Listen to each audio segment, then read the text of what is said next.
All right, so here is our evaluating functions notes.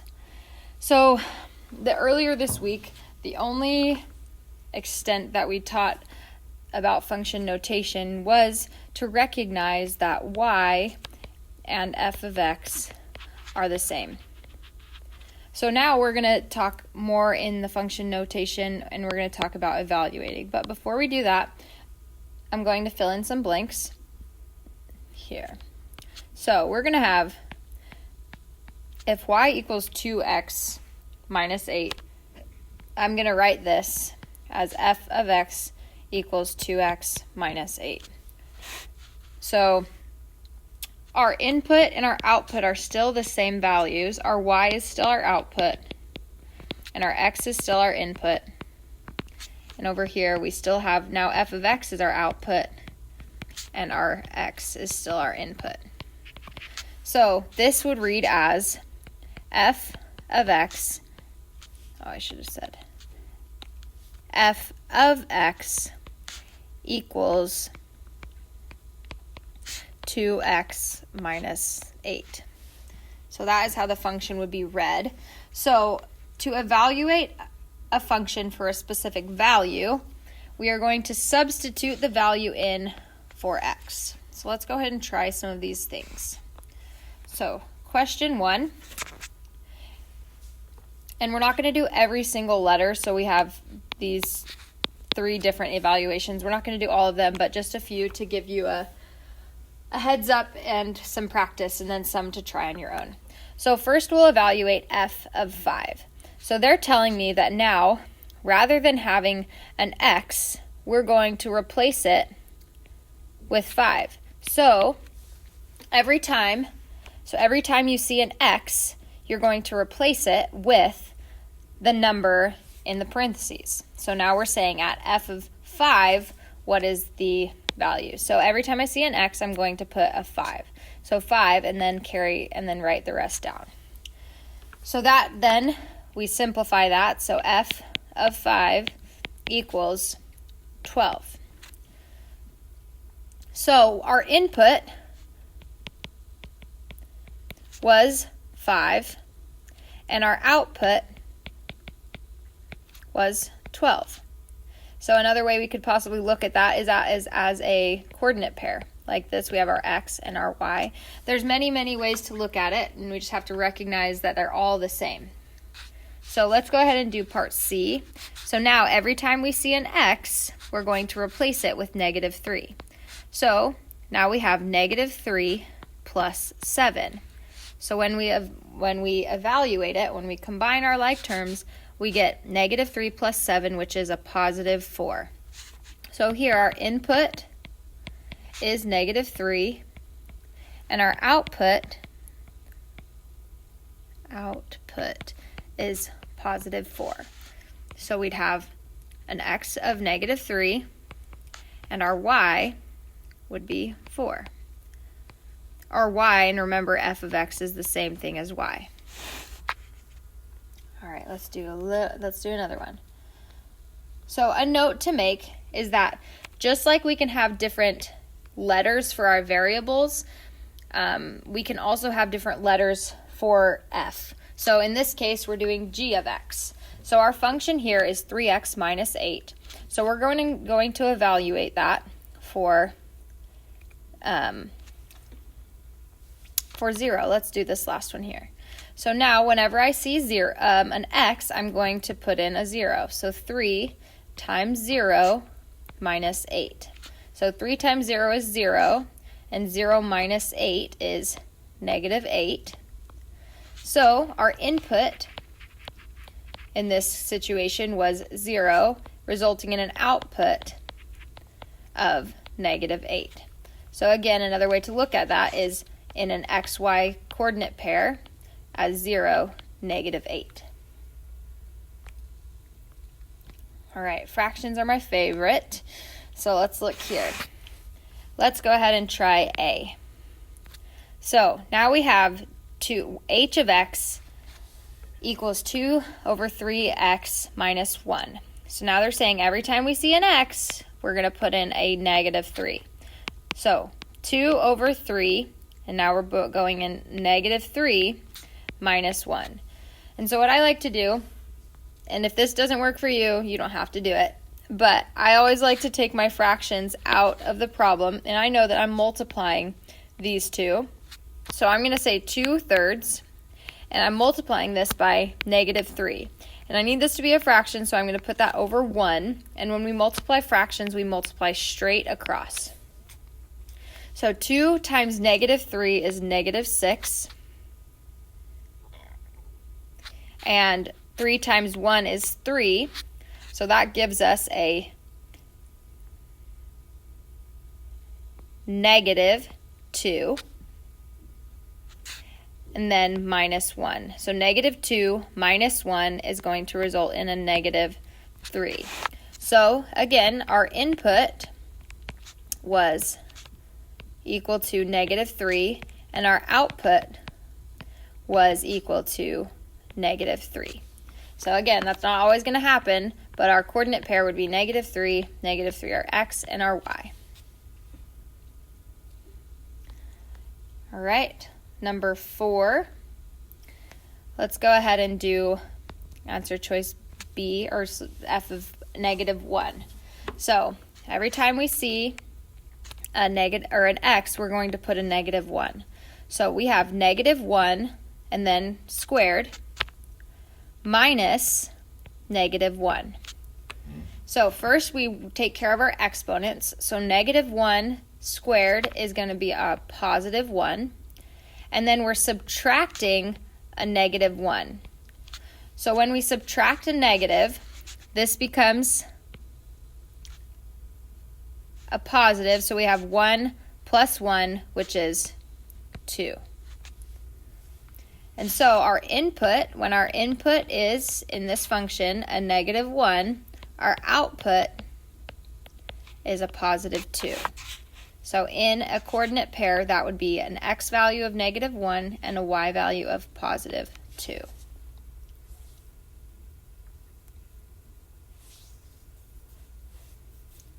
All right, number 5. We have the function h of x equals 3x squared plus 7. So we're going to evaluate this function and find out what would h of negative 4 be equal to. So when I plug this in, every time I see an x, I'm going to put a negative 4. So I see x, and then I have to square that, and then I have to add 7. So here we go. So now let's first do so exponents go first. So negative 4 times 2 is a positive 16, and I have to multiply that by 3 and add 7. So 3 times 16 is 48, plus 7 is going to be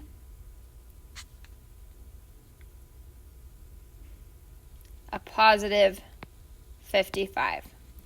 So in this case, our input was negative 4, and our output was a positive 55. So in a coordinate pair, we would have negative 4 and a x of negative 4 and a y of 55.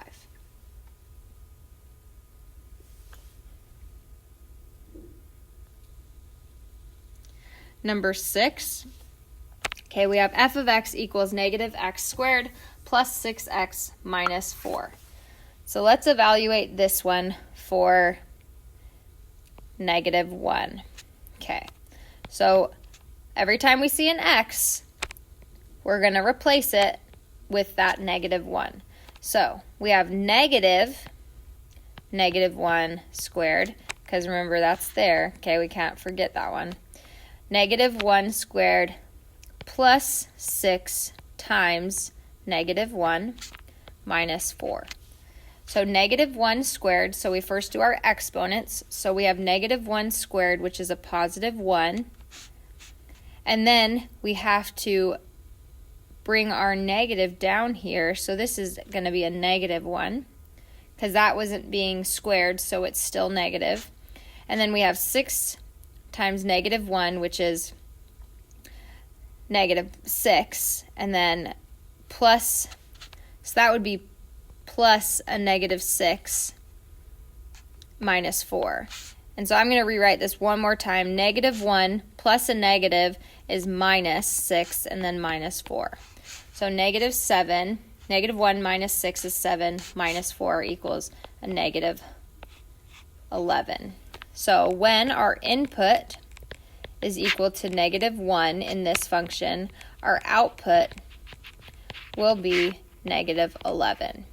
So in a coordinate pair, that would be negative 1, negative 11 for our x and y.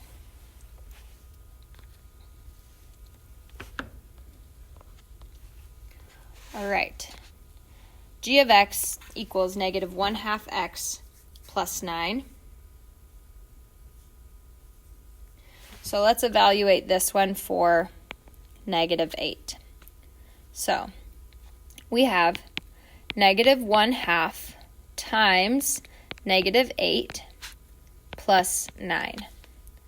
So again, I'm going to take my fractions over here, and I'm going to say negative 1/2 times negative 8 over 1, and then simplify. So 8 times 1 is 8 over 2, and if it's a negative times a negative, which is a positive, so that's going to leave us with a positive 4 plus 9, and that's going to be 13. So when our input is negative 8, our output is going to be positive 13. So in a coordinate pair, it would be negative 8, positive 13.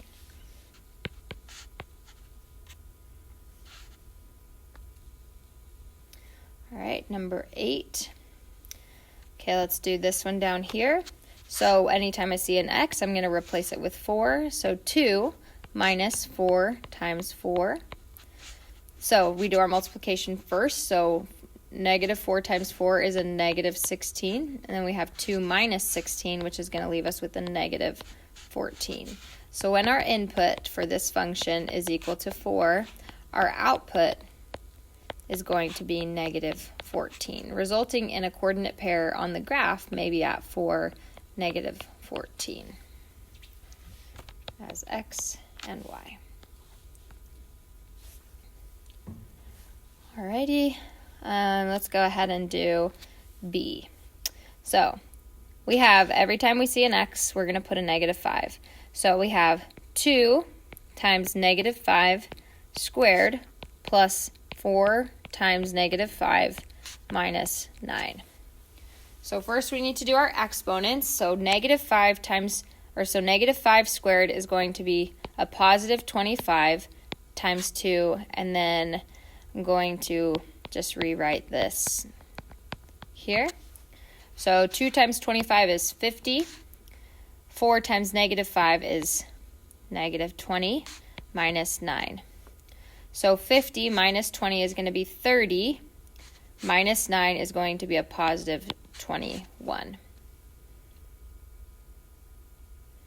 And so our input in this function, when the input is equal to negative 5, our output is going to be a positive 21, which could result in an xy pair as negative 5, 21. And remembering that this could also be 2x squared plus 4x minus 9. Okay, those are the same things. Last but not least for these types of problems is going to be g of x equals the absolute value of negative x minus x squared. So just a reminder that absolute value is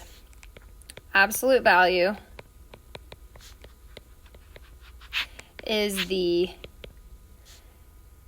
distance a number is from 0. For example, if I have 0 here, and I was taking the absolute, and I was saying, how many steps would I have to take to get to positive 3? Well, you would say I would go 1, 2, I would take 3 steps. Okay? Let's say if I were having you step in the direction here, and I said, how many steps would it take you to get to negative 3? Well, it still takes 1, 2, it still takes 3 steps. So absolute value is going to always be positive. So let's evaluate this one here for the absolute value of x minus x squared when x is negative 3. So when I say the absolute value, and I say negative 3 minus negative 3 squared, absolute value. So negative 3 squared is a positive 9, but then we have our negative that has to be coming down. So negative 3 minus 9 is going to be a negative 12. But then remember, if I had 12 on a number line, if I had negative 12 and positive 12, it wouldn't matter. I'm still 12 spaces away from 0 in both directions. So our absolute value of negative 12 is a positive 12. So when our input is negative 3, our output is a positive 12. So that would result in a negative 3, 12, xy coordinate pair. And of course, it wouldn't be a complete notes if we did not do a word problem. So this says anthropologists use the length of certain bones of human skeleton to estimate the height of a living person. One of these bones is the femur. So the femur is the long leg bone that you have. To estimate the height in centimeters of a female with a femur length of x. The function h of x equals 61.41 plus 2.32 can be used. Find h of 46. So they're saying every time we see an x, we're going to substitute a 46. So let's see here. 61.41 plus 2.32 times 46. So when you multiply here, you could say 2.32 times 46. 6 times 2 is 12. 6 times 3 is 18. 6 times 1 is 12, and we got 13. 4 times 2 is 8. 4 times, oh wait, hold on, I did something wrong. It's 12. Oh. It should be a 19, sorry. 6 times 3 is 18, 19. I'm going to start over. Okay. 232 times 46. Let's try this again. 6 times 2 is 12. 6 times 3 is 18. Plus 1 is 19. 6 times 2 is 12. Plus 1 is 13. 4 times 2 is 8. 4 times 3 is 12. 4 times 2 is 8, 9. Okay, so now we have 2, 17, 6, and 10. So then we have to move our decimal place 2 times to the left, and then we get h of 46 is equal to, then we have to add 61.41. So then we have 3, 11, 8, 6. So we have h of 46 is equal to 168.13. So what that means is when a femur is 46 centimeters, then the height would be 168.13. Then the height, I'll say, of the human would be 168.13 centimeters. All right, last thing on the page. We have, given the graph of the function f of x, find each of the following. F of negative 4, f of 0, f of 2, and f of 5. So up to this point, I'm going to try and see if I can get my other stuff in here. So we have been given functions. I'm going to highlight one up here. Let's see. I'm going to highlight the function up here. F of x equals 2x squared. So when we have that function, we know that each function has a graph attached to it. But in this case, in these examples, 10 and less, we just were given an equation or a function there. But we can also be shown a function in the form of a graph. So if you see here, I'm going to highlight it in, let's do green. This function here,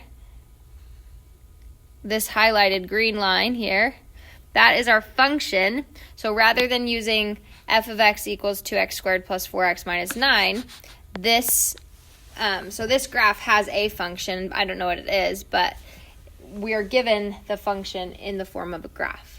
So they're telling us to evaluate it. And so I just want you to recognize that every time we evaluated it, so when we evaluated for f of negative 5, we got 21. And then remember, we turned that into a coordinate pair. So that's exactly what we're asking to do, except with less math, so it's even easier. So what we'll do is we'll find the x value first of negative 4. So I'm going to zoom in. So negative 4 is right here. So they're saying at x, when x is negative 4, where is the graph? So at negative 4, our graph is right here at a positive 1, 2. So when we're evaluating for negative 4, when our input is negative 4, our output is going to be a positive 2. See, because if we looked at this coordinate pair right here, it would be negative 4, 2. So we're just finding the y value, or the f of x, without having to do the math. So we just get to look at the graph. So now when x is 0, right here, y is also 0. Okay, because right here it would be 0, 0. Okay, now we're going to go to f of 2. And then at our graph is right here at negative 2, 2, negative 2. So it would be negative 2. And our last one at 5, our graph is at negative 1. So we're just evaluating without having to do the math. And that is how you evaluate the function given a graph. So hopefully this helps, and let me know if you have questions.